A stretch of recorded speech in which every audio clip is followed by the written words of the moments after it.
اعوذ باللہ من الشیطان الرجیم بسم اللہ الرحمن الرحیم۔ سورہ المائدہ آیت نمبر 21۔ آیت نمبر 21 میں اللہ پاک فرماتے ہیں، موسیٰ علیہ السلام نے کہا، اے میری قوم، اس ملک میں داخل ہو جاؤ، اللہ نے تمہارے لیے لکھ دیا ہے، اور پیچھے واپس مت چلو کہ پھر تم خرابی میں پڑ جاؤ گے۔ آیت نمبر 22 میں اللہ پاک فرماتے ہیں، انہوں نے کہا، اے موسیٰ، وہاں تو بڑے زبردست ظالم لوگ ہیں، ہم تو ہرگز وہاں نہیں جائیں گے جب تک وہ وہاں سے کہیں اور چلے نہ جائے، تو ہم وہاں جانے کے لیے تیار، اگر وہ لوگ وہاں سے چلے گئے، ہٹ کے دوسری جگہ چلے گئے تو ہم تیار ہیں جانے کے لیے، ورنہ ہم نہیں جاتے، بلکہ بولے وہ لوگ۔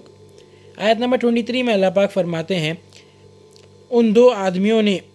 جو ڈرانے والوں میں سے تھے، یعنی موسیٰ علیہ السلام اور ہارون علیہ السلام، جن پر اللہ نے فضل کیا تھا، کہا کہ تم ان کے دروازے تک چلو، سو جب دروازے میں پہنچو گے اسی وقت تم غالب آ جاؤ گے، اور اللہ پر بھروسہ رکھو اگر تم ایمان رکھتے ہو تو۔ اب وہ لوگ ڈر رہے تھے، کترا رہے تھے جانے سے، تو موسیٰ علیہ السلام، ہارون علیہ السلام جو سو بولے لوگوں کہ تم دروازے تک تو جاؤ، دروازے تک گئے تو جو سو تم ان لوگوں پر ڈومیننٹ آ جائیں گے بول کے۔ آیت نمبر 24 میں اللہ پاک فرماتے ہیں، انہوں نے کہا، اے موسیٰ، ہم تو ہرگز بھی وہاں قدم نہ رکھیں گے جب تک وہ لوگ وہاں موجود ہیں،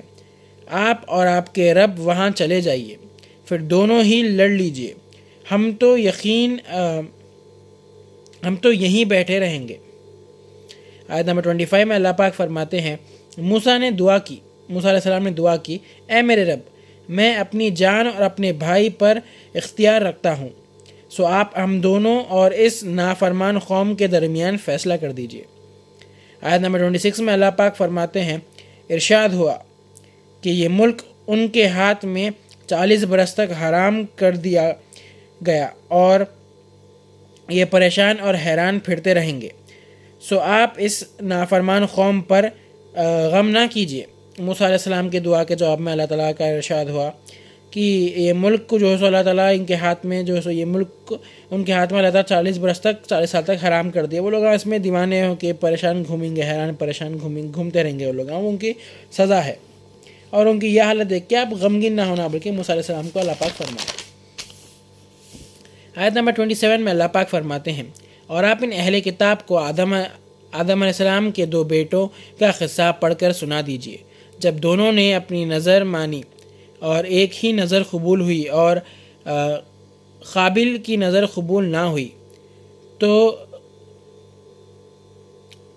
خلیل نے کہا، میں تجھ کو قتل کروں گا، قابل نے کہا، میں تجھ کو قتل کر دوں گا۔ حابل نے جواب دیا، اللہ متقیوں کا عمل قبول کرتا ہے، تقوی والوں کا عمل۔ آدم علیہ السلام کے جو بیٹے تھے، ایک کا نام تھا قابل، ایک کا نام تھا حابل، تو اس میں سے حابل کی جو ہے سو حضرت حابل کی جو ہے سو نظر قبول ہو گئی، ان کے بھائی کی جو نظر کرے تھے وہ قبول نہیں ہوئی تھی، تو اس سے دیکھ کے انہوں بولے کہ میں تجھ کو قتل کر دوں گا بول کے۔ تو حضرت حابل فرمائے کہ اللہ متقیوں کا عمل قبول کرتا ہے، تقوی والوں کا، پرہیزگاروں کا۔ آیت نمبر 28 میں اللہ پاک فرماتے ہیں، اگر تو مجھے قتل کر دے، حضرت حابل نے کہا، اگر تو مجھے قتل کر دے تو میں پھر بھی تجھ پر مرنے والا نہیں ہوں کہ تجھ کو قتل کروں، میں اللہ سے ڈرنے والا ہوں جو سارے جہانوں کا مالک ہے۔ آیت نمبر 29 میں اللہ پاک فرماتے ہیں، انہوں نے کہا، میں تو یہ چاہتا ہوں کہ تو میرے اور اپنے سب گناہ اپنے سر رکھ لے، پھر تو دوزخیوں میں شامل ہو جائے، اور یہی سزا ہے ظلم کرنے والوں کی۔ آیت نمبر 30 میں اللہ پاک فرماتے ہیں، سو اس کے دل نے اس کو اپنے بھائی کا قتل پر آمادہ کر دیا، پھر اس کو قتل ہی کر دیا، پھر وہ نقصان اٹھانے والوں میں شامل ہو گیا، قابل حابل کو قتل کر دیے۔ پھر اس کے بعد آیت نمبر 31 میں اللہ پاک فرماتے ہیں، پھر اللہ نے ایک کوا بھیجا تھا کہ وہ زمین کو کھودے تاکہ وہ اپنے بھائی کی لاش کو چھپا دے، کہنے لگا، افسوس، میں اس سے بھی بدتر ہوں کہ میں اس کوے جیسا ہوتا کہ اپنے بھائی کی لاش کو چھپا دیتا۔ وہ شرمندہ ہوا، قابل جو شرمندہ ہو گیا یہ دیکھ کے، کوا جو چونچ مار کے کھود رہا تھا زمین میں۔ آیت نمبر 32 میں اللہ پاک فرماتے ہیں اس لیے ہم نے بنی اسرائیل پر یہ لکھ دیا کہ جو شخص دوسرے شخص کا قتل کر دے یا فساد کی وجہ سے ناحق قتل کرے تو وہ ساری دنیا کا قتل کیا، اور تو جیسا کہ وہ سیم رہیں گا کہ ساری دنیا کو قتل کر دیا. کسی کو ناحق قتل کرنا ساری دنیا کے لوگوں کو قتل کر دیا ویسا ہوتا بلکہ. اور اگر جس کسی نے کسی کی زندگی بچا لی تو وہ ساری دنیا کی جان بچا لی ویسا سیم ہوتا، جان بچا جیسا ہوتا. اور بنی اسرائیل کے پاس بہت سے نبی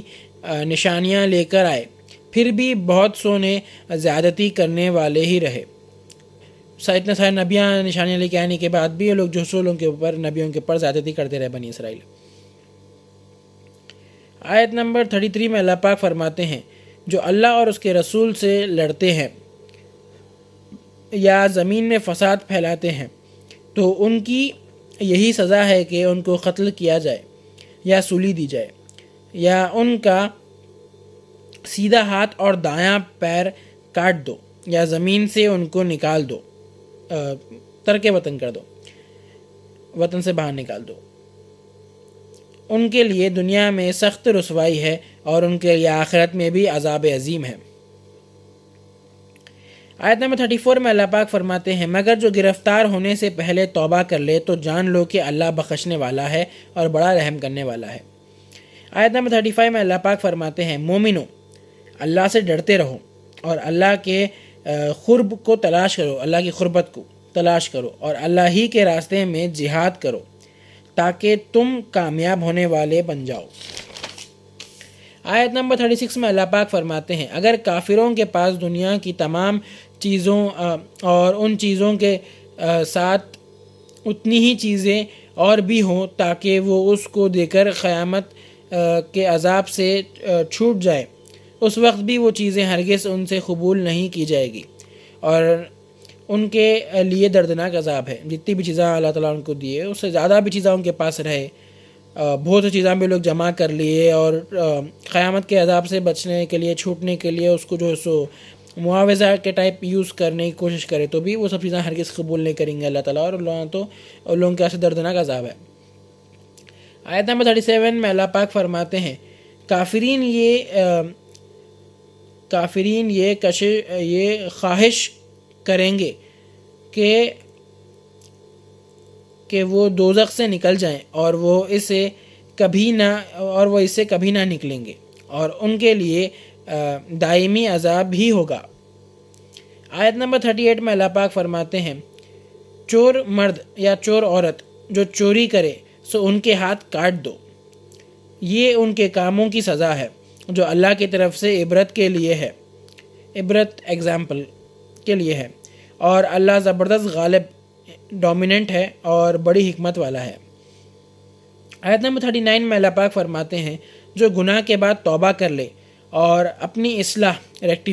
کریکشن کر لینا، خود کو صحیح کر لے تو بے شک اللہ اس کی توبہ قبول کرتا ہے، بے شک اللہ بخشنے والا اور رحمت والا ہے. آیت نمبر 40 میں اللہ پاک فرماتے ہیں کیا تم کو معلوم نہیں کہ اللہ ہی تو ہے جس کی سلطنت آسمانوں اور زمینوں میں پھیلی ہوئی ہے، جسے چاہے بخش دے اور عذاب دے، اور اللہ تو ہے ہی ہر چیز پر پوری قدرت رکھنے والا اور طاقت والا. صدق اللہ العظیم و صدق مولانا رسولہ الکریم.